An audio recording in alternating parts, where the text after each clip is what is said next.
herself somebody else. It will be some kind of older, really rich man. Tycoon. Yeah, Well, an and then Arab she'll sell- prince.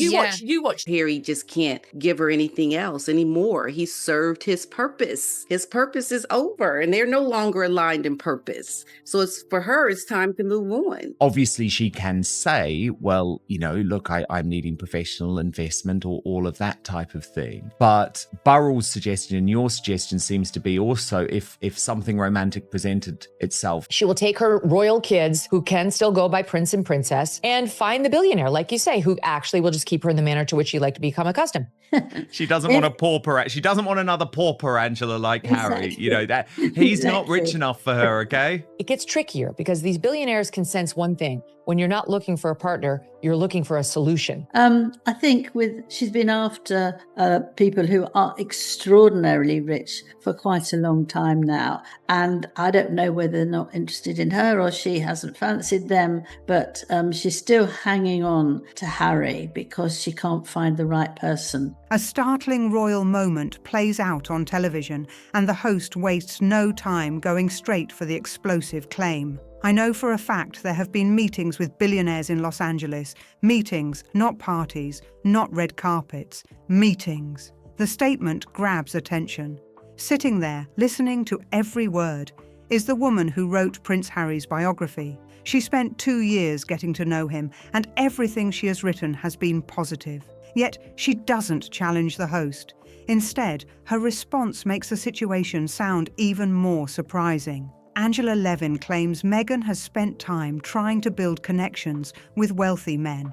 She says she does not know whether those people were not interested in Meghan or whether Meghan was not interested in them. According to Levin, Meghan is still with Harry because, in her view, she has not found the right person yet. I think it won't be enough for Meghan and it won't be enough for Harry. And she will just go off and her next step is a billionaire because she's got millions. So why not step up to a billionaire? And why not go for politics? Why not become And we know that she is developing friendships, shall we say, with numerous billionaires who could, of course, come in handy for lots of reasons. He is aimless. He doesn't know what he's going to do. I always see him like a kind of well-trained racehorse in the way that he doesn't know what to do outside the tracks. And Montecito is very much outside the track. Harry came from this very busy world of the royal family with lots to do. Even in his spare time, he could play polo and do whatever he wanted. He sat in Montecito, twiddling his thumbs, thinking, what do I do next? What is my role? Where is my work? A blind date and was called up and all. And this is the other thing, which is one of the many, many lies she tells, that she arrived in London, full career, single girl, wasn't interested. Of course, she'd been coming to London. Meghan has been blessed and privileged. I'm going to treat people as I would want to be treated. She then turns the other way, which just shows a lack of class. She didn't and like it. Yeah, you can take the girl out of the gutter, right? But remember, she was treating people like this before she was in the royal family. That's the thing. True. This is part that of Hollywood? her personality. Read that again. The wording is not still in love with him, but still hanging on. That choice of words stands out. Diana's former butler, Paul Burrell, had already shared an opinion during a television appearance. Burrell worked for Princess Diana for 10 years, and he believes he understands how life behind palace doors can be very different from what the public sees. He claimed Meghan would not be satisfied for long and suggested her next step could be someone who is a billionaire. Then a royal correspondent turned up the pressure on the programme. He claimed Meghan is always focused on what comes next and constantly planning ahead. According to him, that long-term plan also includes the person she chooses to be with. Her husband is treated like another item on a checklist. These pictures that I'm about to show you have been banned from the internet. They were scrubbed, but now they're back. They're finally out there. They couldn't keep these files hidden. She genuinely did get duped in some sort of way. She thought that she was marrying a multi-billionaire. That's how she saw Harry. Unfortunately, the reality of when she came to him, he was living in Frogmore Cottage with his sort of stash and his picked-apart couch. She found very quickly that he, first of all, is not a cash cow. He's got some inheritance. And second of all, he's useless outside of the royal gates and totally useless in America. Her demands, this director said, were worse than any other actor he had worked with, and he had worked with true A-listers. She would demand private jets if there was not a first-class flight available. Then the question comes up. Why is all of this happening now? Just look at where things stand in 2026. On a podcast, Harry was asked a question about what he does for a living. He froze, mentioned being a duke, then a Prince of England, before running out of answers. At 41, that awkward moment got people talking fast. Harry's earning power is now under scrutiny.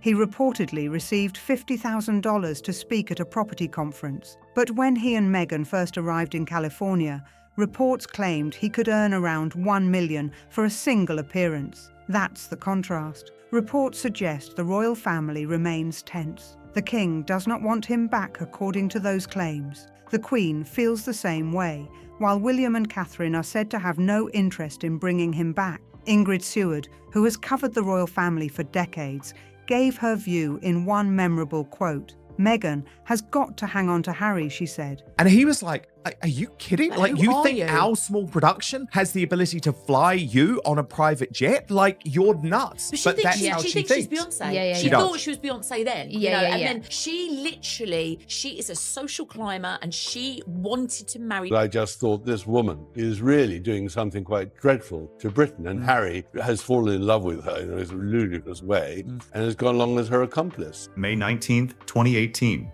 Windsor. You know, and Oprah Winfrey had met them once. She was a Yeah. guest. The Clooneys, the guests. I mean, never met them before, but they were the guests. And, I thought to myself, this all... Not in a million years did Meghan think that she was going to score Prince Harry. She thought she was going to score Andrew until Fergie put a stop to it. But she had one amazing ability, which was to find a man who needed her. Oh. And she played him brilliantly. The actress was sensational. This guy has been around all of the time. Isn't that suspicious to you? Because it is for me. It is something strange. When she started on Suits and she befriended Jessica Mulrooney, her status changed. For he is her entree. What is she otherwise but a starlet? Years later, some commentators argue the situation has changed. According to that line of thinking, the value people once connected to Harry's royal status is not what it used to be. They argue he is now in a different position, pointing to moments where he struggled to explain what he does for a living.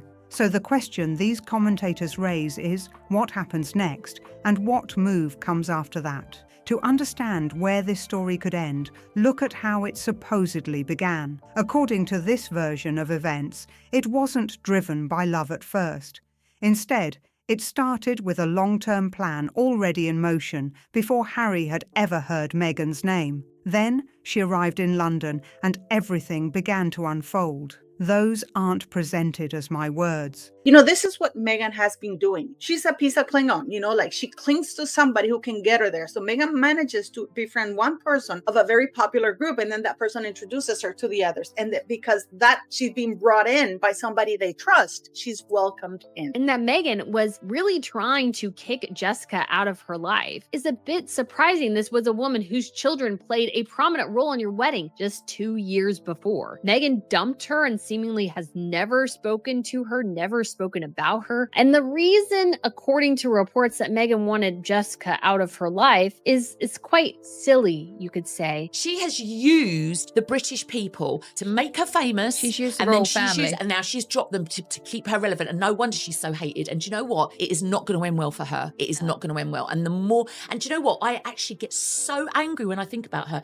and the way she treated Kate as well. They're based on what people who say they knew her at the time have claimed. It's that Hollywood, a panel of royal commentators, revisited the early timeline this year, and the first name was footballer Ashley Cole. They claimed he was someone Meghan was interested in meeting after arriving in London, long before Prince Harry entered the picture. Then the story shifts to September 2015. At 1 o'clock in the morning, Piers Morgan says he received an unexpected message. Well, hello there. Thanks for the follow. Big fan of yours. He has said he kept a screenshot of the exchange, pointing to the timestamp as part of the timeline. After that, the story takes another surprising turn that many argue never received the attention it deserved. Before she had even met Harry, a claim surfaced about something she reportedly said to her own agent. Tom Bauer included the account in his book, attributing it to the person who heard it firsthand. Before Harry ever took her on a date, Meghan had reportedly already researched him extensively. I have Googled Harry. I have gone deeply into his life. Gone deeply into his life. Not simply looked him up. According to that account, she had researched him in detail before they ever went on a date. Supporters and critics have interpreted that remark differently, but some commentators argue it sounded less like a passing crush and more like careful preparation. Lady Colin Campbell, who has spent decades around royal circles, raised what she believed was the biggest question. Would she have been interested in Harry if Harry had not been Prince Harry? The panel let the question hang in the air, and no one offered a direct response. Lady C also shared her opinion about how she believes Meghan approaches important relationships, using a dramatic impression to make her point. I am not giving away the milk for nothing. I demand something back, what I want, and I get exactly what I want. She delivered the quote in a calm, matter-of-fact way, making it sound transactional. Then the discussion shifted to another claim from Meghan's acting years that some commentators believe adds context to the story. During a small production in Eastern Europe, people involved with the project later claimed Meghan requested a private jet for the trip. According to the story, the producer told her that the company's budget could not cover private air travel from London and that the request was unrealistic. One person even joked that she was acting like Beyoncé. At the time, she was still appearing on a basic cable television series, making the story stand out even more to those telling it. May 19th, 2018, Windsor. Around 600 guests filled the chapel, while millions around the world watched the royal wedding unfold. Now, take a closer look at who was sitting in those pews, because that's where this story takes another interesting turn. The guest list became one of the most debated details surrounding the wedding, and Tom Bower focused heavily on the contrast he believed it revealed. According to his account, many of Harry's longtime friends were not invited, while several of Meghan's Hollywood connections were there instead, including Oprah Winfrey, George Clooney, and even her own agents. That detail immediately caught people's attention.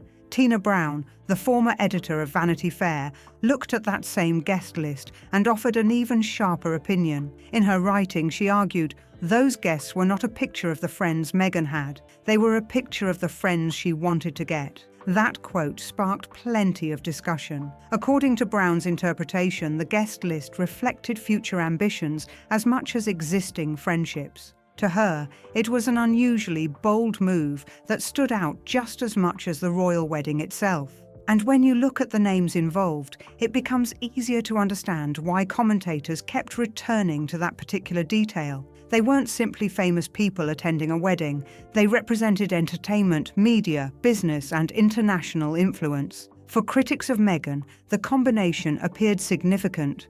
Andrew Morton has covered the royal family since the days of Princess Diana, and he summed up his view in just a few words. He described Meghan as a networker to her fingertips, a phrase that has continued to spark discussion ever since. And that's the point many commentators focus on. They argue the strategy appeared to work. They point to what they see as a steady progression of connections. First in 2004, a Los Angeles producer with valuable industry contacts.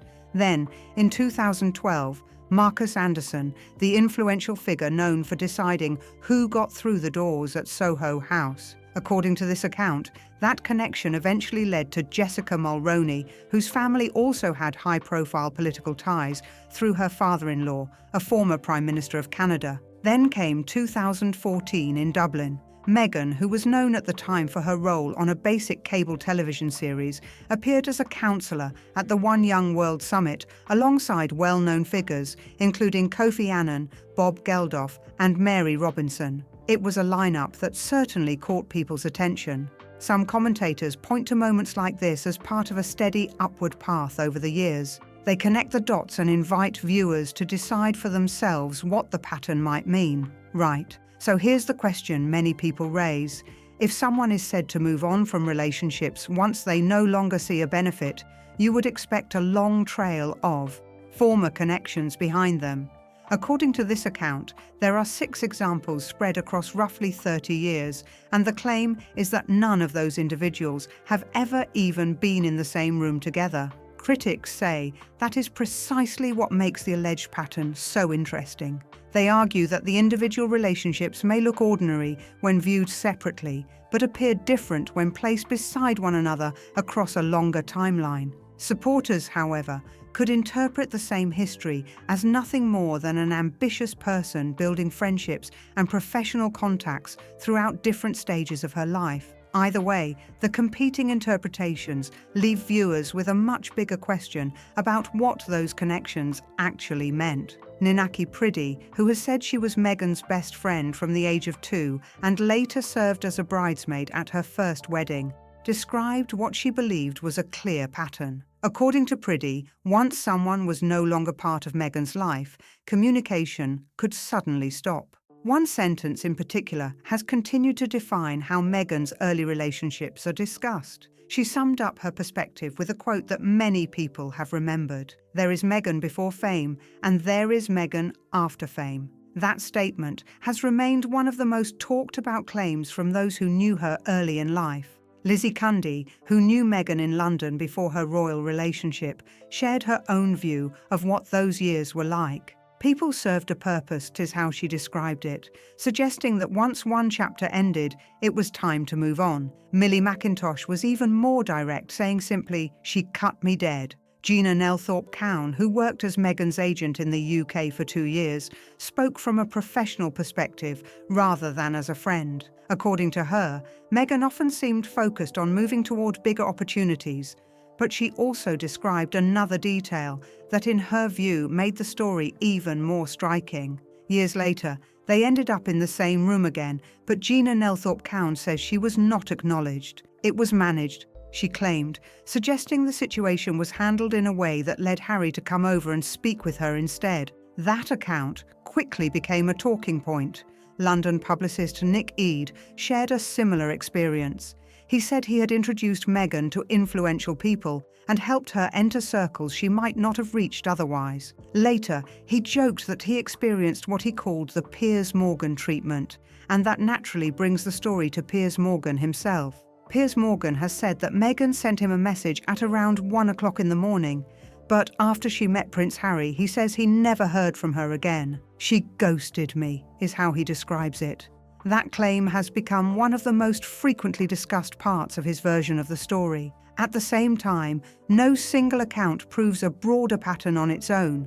For example, Ninaki Priddy supported Meghan's former husband's side during their divorce, and situations like that can happen in many friendships and personal relationships. Millie McIntosh has said there may have been other reasons behind what happened, including the possibility that it was connected to a reality show. Piers Morgan has also continued speaking publicly about his disagreement with Meghan for years, so viewers have heard his perspective many times. That's all part of the wider debate. Then some commentators point to a different detail. They note that Doria Ragland, Serena Williams, Misha Nonu, and Marcus Anderson, the Soho House figure who became part of Meghan's circle in 2012, have all remained close over the years. Supporters see that as evidence of lasting friendships, while critics interpret it differently. These contrasting examples complicate the picture because they suggest the story cannot simply be reduced to one explanation about how Meghan treats every person around her. Some relationships clearly endured, while others reportedly changed dramatically over time. Either way, it's a detail that keeps people talking. The story takes a sharper turn at this point. According to some commentators, after years of building connections and moving through high-profile circles, this year marked a shift. They point to the Met Gala, one of the biggest nights in fashion and one of the most sought-after invitations in the celebrity world. Their claim is simple. Meghan was not on the guest list. She wasn't seated in the room or attending the event. For those making this argument, they see that as a sign that things may be changing in Hollywood circles. According to the commentators, Anna Wintour's influence over the Met Gala makes every invitation matter. They argued that Meghan not attending the event was more than missing a party. Ingrid Seward offered her own explanation on air. She argued that appearing at an event like the Met Gala would give Meghan added prestige and could increase her value for future opportunities. The argument was straightforward. According to the commentators, the clothing Meghan wears during public appearances often attracts immediate attention, with similar items quickly becoming popular or selling out.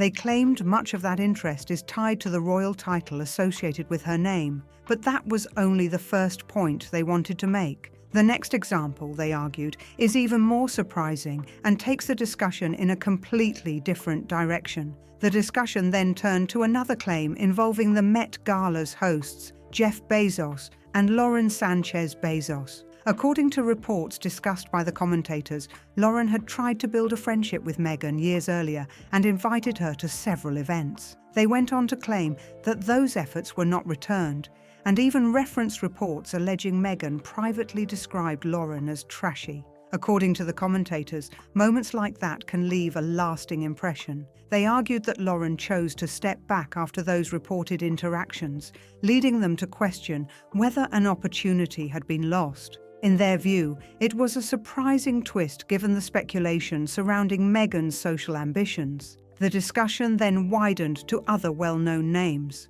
The commentators pointed to reported distance or changing relationships involving the Kardashians, Elton John and David Furnish, the Obamas, the Clooneys, Oprah, and Gwyneth Paltrow. They argued that several high-profile connections appeared to cool over time. The explanation offered on air was especially blunt, making it one of the most debated moments of the entire discussion. The commentators argued that many major celebrities already had established careers and did not depend on Meghan for publicity. The debate takes a turn when commentators examine how those relationships allegedly changed. According to their view, once relationships became difficult or less beneficial, those connections often faded.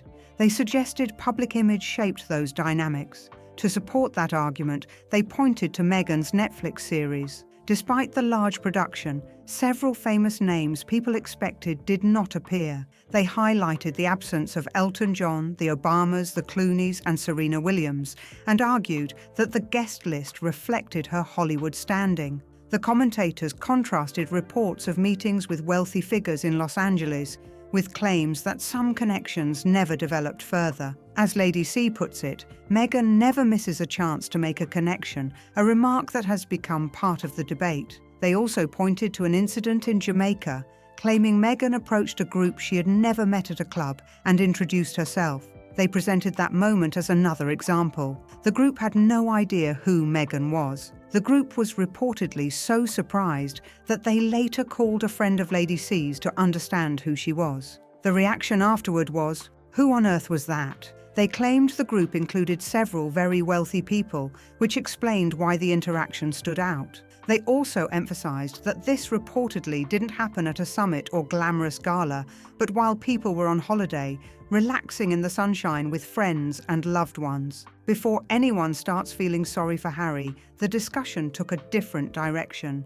They argued he had royal status, privilege, and the ability to make his own decisions. In their view, he was responsible for his choices. Lady C pushed back against the idea that only one person had been misled. During the discussion, the host remarked, "Poor Meghan got duped," adding, "thought she was marrying a multi-billionaire and got a spare prince on an allowance." "With due respect," Lady C replied, before explaining her position. She argued that Meghan had long been aware of Harry's financial situation and that Harry, in turn, presented himself as having greater influence than he ultimately did. According to Lady C, both entered the relationship with expectations that did not fully match reality, making it a case where each misunderstood or misrepresented parts of the situation. The deeper argument begins with a point that changes how the entire relationship is being portrayed. According to this perspective, neither of them was simply fooled into the relationship. The argument is that both made their own choices and shared big ambitions from the very beginning. Some commentators have even claimed they envisioned William and Catherine representing the monarchy in Britain and the Commonwealth, while Harry and Meghan would build a global royal role of their own. Critics argue those plans never matched reality, making the contrast even more striking. When Lady C was asked who she believes bears responsibility for the family's public disputes, she did not give a simple one-sided answer. Her view was mostly Meghan, but with Harry's connivance. She deliberately used the word connivance, arguing that Harry was an active participant rather than someone who was merely influenced or carried along by events. Lady C has also repeated another point several times. In her opinion, a relationship like this only works if both people are pursuing the same goals. Her argument is that Harry did not accidentally end up in the marriage. He knowingly made that choice and fully committed to it from the start. Lady C ended with one of her strongest remarks yet. She said, "Never did two people more richly deserve penury," referring to both Harry and Meghan. She then described them as studies in treachery, both making it clear how firmly she holds that opinion. So where does this story end? That exact question was put to a panel of royal commentators in January, and each of them offered their own prediction without much hesitation. One panelist said, "You wait. She will dump him.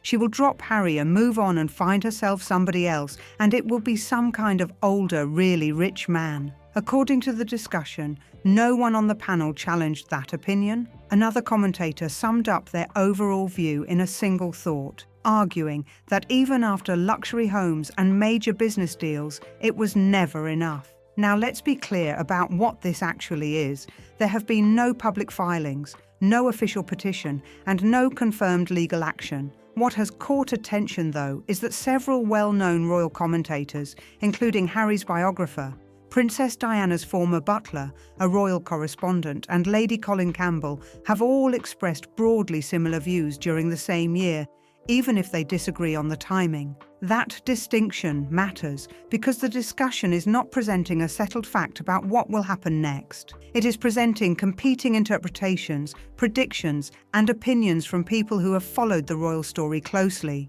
For viewers, the unanswered questions are what make the claims so compelling, especially when different commentators appear to arrive at similar conclusions. At the same time, the absence of confirmed evidence means those predictions remain speculation. That gap between confident commentary and verifiable events is why the story continues to generate debate among audiences, and that uncertainty leaves one question unanswered. Whether that turns out to mean anything is up to each viewer to decide. The next part is where the discussion becomes even more intense. The royal family's deepest tensions, according to some commentators, were never solely about Harry. They believe Meghan became the main source of disagreement. One well-known public figure even summed up that view in a remark, saying, "Oh boy, that wife of his." Billy Bush, who has covered the royal family, also claimed that William disapproved of both Meghan and Harry's decisions.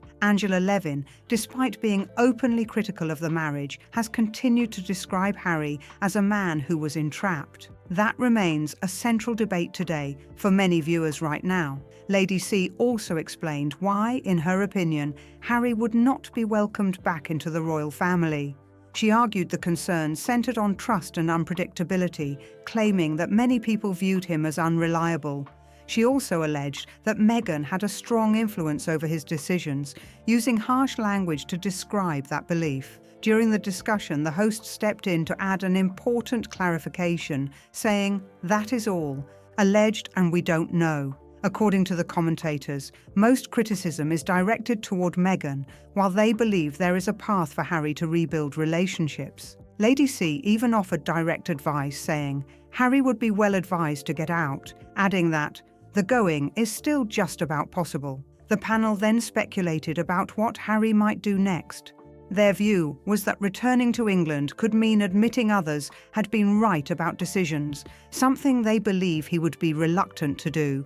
They argued that, instead, he's likely to remain in Montecito while public speculation about them continues. The discussion closed with a final opinion from the commentators. They argued that Harry was never the ultimate goal, but simply another step along a much bigger journey, a claim they presented as the central theme of their overall argument.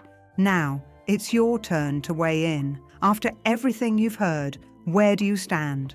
Do you think Harry was someone who failed to see where things were heading, or do you believe he was a grown man who understood the situation and made his own choices anyway? Share your thoughts in the comments below. I'm interested in hearing your perspective, and I read many comments as possible. If you enjoyed this discussion, don't forget to hit the like button, subscribe to the channel, and share this video with anyone who follows the royal family.